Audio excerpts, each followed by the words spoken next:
A Karen refused to be examined by a female medical student, insisting that only men can be doctors. She filed a complaint against me for not allowing a male doctor to treat her. Here's what happened. I was in the middle of a rotation at a hospital in my hometown, and I was feeling excited to get some real-life experience. As a 27-year-old medical student, I was eagerly awaiting the chance to use the skills I learned in medical school. Little did I know then that I would soon be facing an entitled patient who was determined to get her way. It was just a typical day at the hospital when we got a call for a patient with chest pain. I followed the attending physician, whom we will call Dr. Smith, to the emergency department. When we arrived, we found a middle-aged woman, whom we will call Karen, sitting on the bed with her arms crossed. She seemed visibly upset, but not overly so. Dr. Smith introduced himself and asked Karen what was wrong. "I have chest pain," she said, her voice trembling. "It's been going on for a few hours now, and it's getting worse." After examining Karen, Dr. Smith ordered some tests to be done. As we waited for the results, Karen started to talk more about her symptoms and her medical history. She mentioned that she had a history of anxiety and panic attacks, and that she was worried that this was another one. Dr. Smith reassured her that they were doing everything they could to figure out what was wrong and that she was in good hands. Karen seemed to relax, and even thanked Dr. Smith for his kindness. When the test came back normal, Dr. Smith decided to discharge Karen with some medication for her chest pain,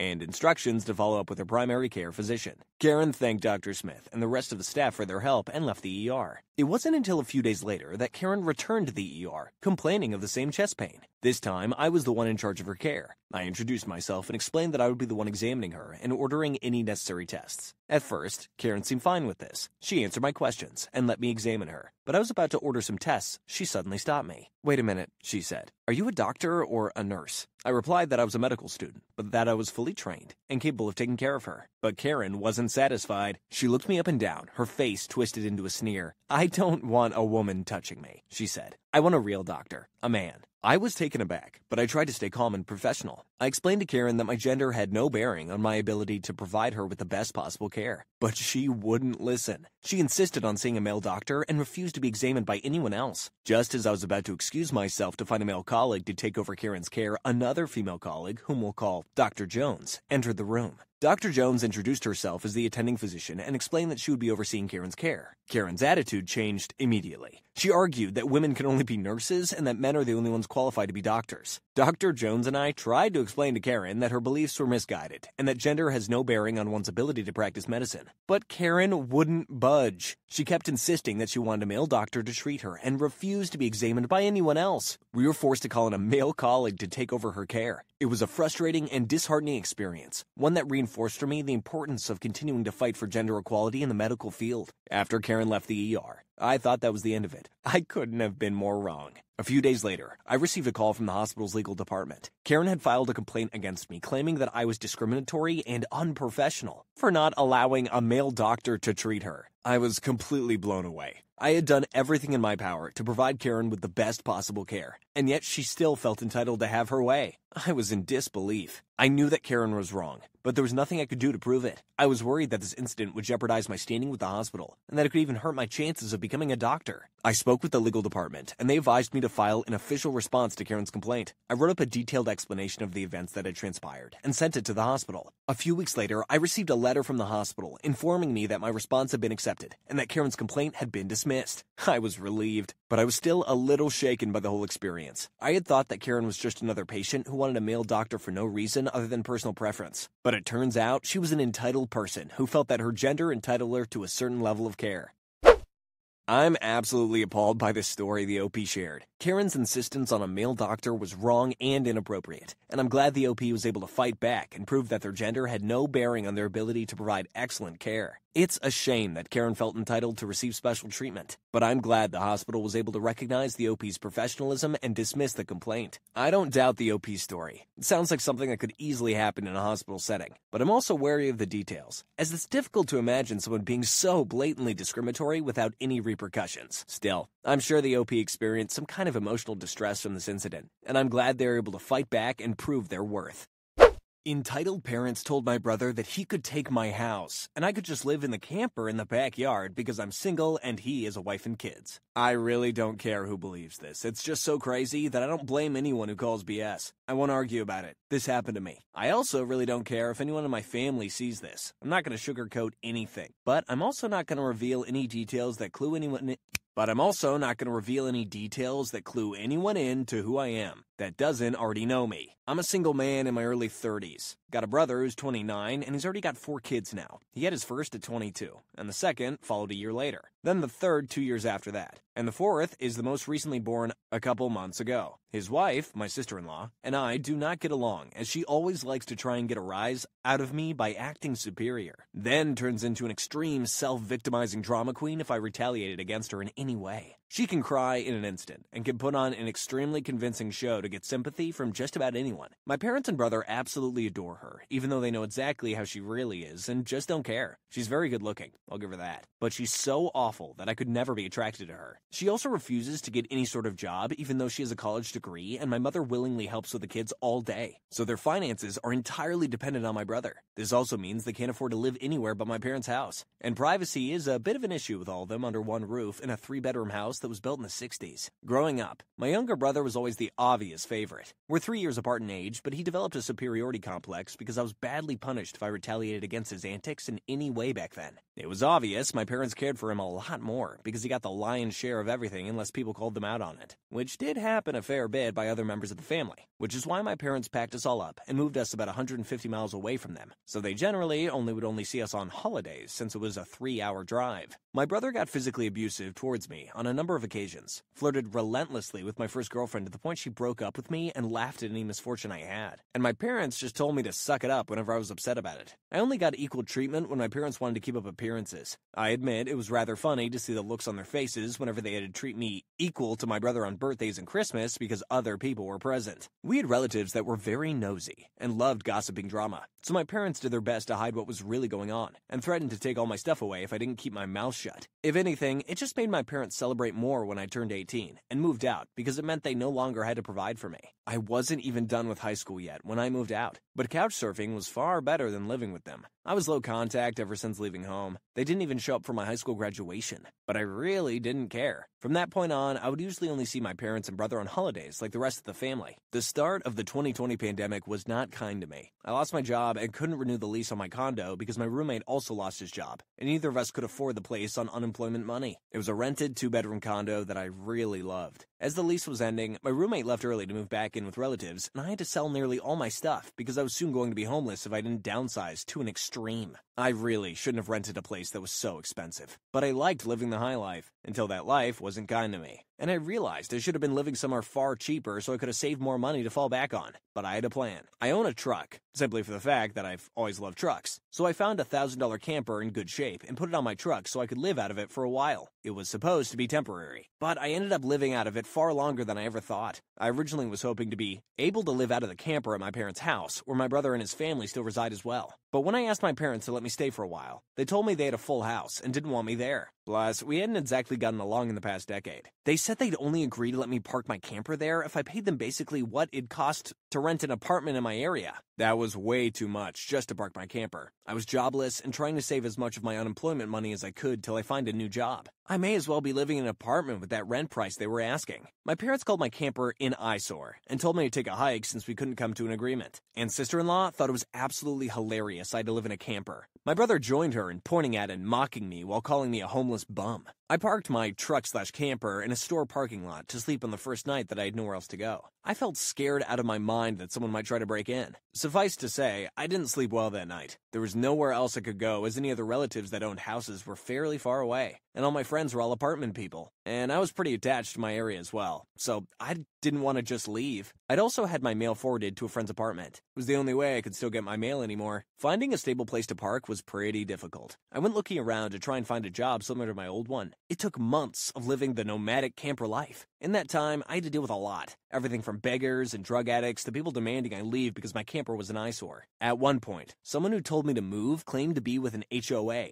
Homeowners Association. I wasn't even parked on a street with houses. And when I questioned what HOA, they got incredibly belligerent and threatened me. I moved my camper anyway just to avoid the trouble. In order to have a steady supply of electricity, I learned to use a long extension cord to plug in anywhere I could recharge my camper batteries. This meant sneaking around and plugging it into an outside outlet of a random building while parked on a street. I know that's a crummy thing to do, but I had to keep my batteries charged so my refrigerator would stay cold. I had a small solar power bank for recharging my phone, but I didn't have anything like a generator, and generators are noisy and require fuel anyway, so I did what I had to do. After months of living like that, I finally managed to get a new job. I had to move to the neighboring city to find a job that didn't involve retail. I worked retail while in college and promised myself never again, though I was nearly ready to break that promise. I was still getting unemployment money, but I had no stable place to live while receiving it, and I didn't want to still be jobless when it ran out. Plus, I was bored out of my mind. I had little else to do but read, watch movies, and a small portable DVD player or use my phone or laptop, and keep note of where I could park and what local public bathrooms I could use. I kind of envy that the Japanese have public bathhouses. We could really use stuff like that over here. When I finally landed a new job, I practically lived in the back lot of the building by the warehouse in old employee parking spaces. Literally no one else seemed to bother using because they were so far in the back that the area was borderline forgotten. My boss/company owner actually liked this arrangement because I was willingly available to take any shift I could get so long as I had enough sleep. He even let me take the camper off my truck and set it up in one of the spaces so I could drive around without it. Not exactly sure if this was legal, but no one bothered us about it. The entire time I lived back there, I didn't have to deal with many trespassers. There were a few, but the security guards escorted them out. I was pretty much on call almost all the time when they needed me, and was working virtually every day of the week. My boss let me plug my camper into the building for power and water, and I paid a small amount of rent by working for free on Sundays when no one else was in the office but the janitor and the security guard. Beyond that, I usually had to shower at a friend's apartment or at my local gym as the camper didn't have a shower in it, and only a portable toilet. And I didn't want to fill it because emptying it is a nasty chore, so I used other bathrooms as often as I could. I had a key to the warehouse, and I could go in to use the bathroom there at any hour. I was even on a first-name basis with the night security guard. He's since become one of my closest friends. The camper was easy to heat in the winter with a small electric heater. Summers were not fun, though. The camper didn't have AC, so I had to get a used portable air conditioner just to make it bearable. I made a lot of overtime pay, and hands-on learned some new skills from other employees. Eventually, midway into this year, I landed a better position in the company as a supervisor and started making a better salary than my old job. That's when I decided I wanted a house. The scare I'd gotten from losing my condo made me realize I needed something much more stable for the long term. I looked around for something close to my work, and just 2 miles away found a 3-bedroom manufactured home on a small property. But I managed to get it for $10K less than the asking price somehow. I used nearly my entire savings for a down payment and got approved for a home loan. I finally didn't have to live in a camper anymore. There was enough space for me to back my truck in behind the house to take the camper off to set it up in the backyard. So I put it there as its own little building just in case I want to use it again. When I was fully settled in the house, I was dumb enough to brag about it in my book of faces. My family saw the post, and that's where this shit really starts. After a few weeks, my parents and brother along with his family came to visit completely unannounced to have a tour of my home. I didn't even give them my address. So how they found out where I live, I still don't know. None of my friends have fessed up, and no prior family members visited me before that. So I wonder if they stalked me at work and followed me home or something. It really wouldn't surprise me. Once I opened the door, they practically all shoved their way in like rambunctious tourists. Then just started making themselves at home. They all kept poking around, and sister-in-law had this creepy smirk that she was repeatedly flashing me. And it was only later that I figured out why. And it made me madder than a bull on steroids that just got stung by a hornet. My parents were constantly talking about how I've got so much extra space now, and it's too much for someone like me who has no wife or kids. Sure, not now, but maybe someday. And my brother kept remarking about how there was more space than our parents' house, and my house was closer to his job too. Red flags all around, I know. Eventually, my brother asked me to speak privately. Everyone else suddenly left the room and piled out onto the front porch. That's what finally made me realize they'd planned something. My brother, let's call him Dan for the sake of simplicity, said the house was too much for me alone, and I should let him move in with his family because his wife is pregnant with kid number 4, and my house is much closer to his job. He pointed out that I already have a camper, so I could just live in that outside while they live in the main house. I'd like to point out that Dan never once spoke of offering rent. Mind you, he's got a good job. He also started talking about how there would be changes and even curfews, and that I couldn't just walk in at any time without prior notice. If it weren't my brother, I think the person I was talking to had lost their mind. But Dan lost his marbles long ago, thanks to our parents treating him like he was the center of the world. I tried to speak, but he kept talking over me as if I had no say in the matter. There was no way in hell I'd rent my house or parts of my house to him.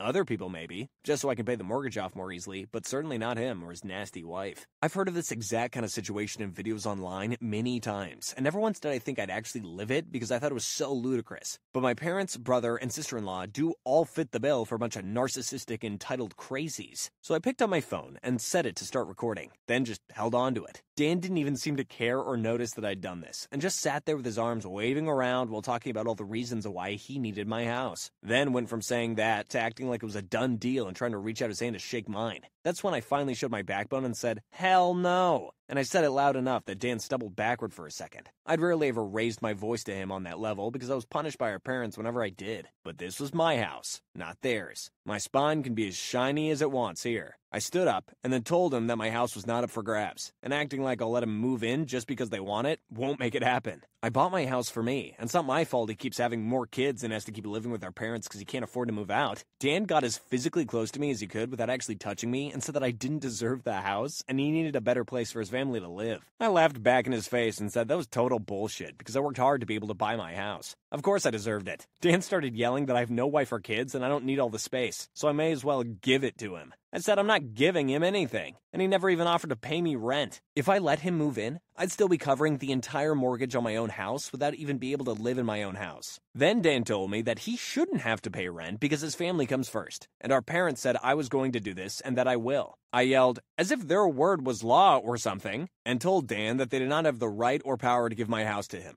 Then, right on cue, my parents and sister-in-law barged back in through the front door and surrounded me to try and force me to agree. There was a lot of fighting, but to sum it up from this point on, I heard the line, "Just do it for Dan," way more times than I can remember. In the fight, I told them all they don't have a say in my life or my house, and to get out before I called the cops. Sister-in-law screamed the loudest at me about how she was pregnant again, and I can't do this to her. I said I did nothing to her. She just assumed she could take and take from me like I would just allow it. I had no obligation to her or her family. Then I called her a stuck-up bitch who never had any respect for me. So I don't care what she thinks or how many kids she has. I have no sympathy for her. She won't be living in my house. Well, that made her angry enough to attack me. She got in one good hit on my face and tried to do more, but my brother held her back, kicking and screaming. She kept demanding he let her go so she could scratch my eyes out. The phone I was holding recorded pretty much everything, so I held it up and said I was going to call the police if they didn't leave right away. My parents told Dan they were leaving. Then my mother said that I had a week to come to my senses. I told her I won't be, and did not come back. Then I told sister-in-law that my phone recorded everything, and if she tries anything, I'll press charges for assault. She screamed at me, and then stormed out, loudly crying with her face in her hands. My mother was the last one out the door and said that I better do this for Dan and sister-in-law. I responded by telling her I won't be. Wow.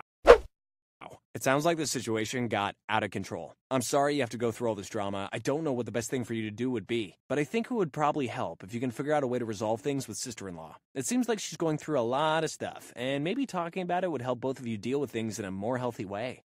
If you enjoyed this story, be sure to check the video out on your screen right now. Otherwise, you're definitely the jerk.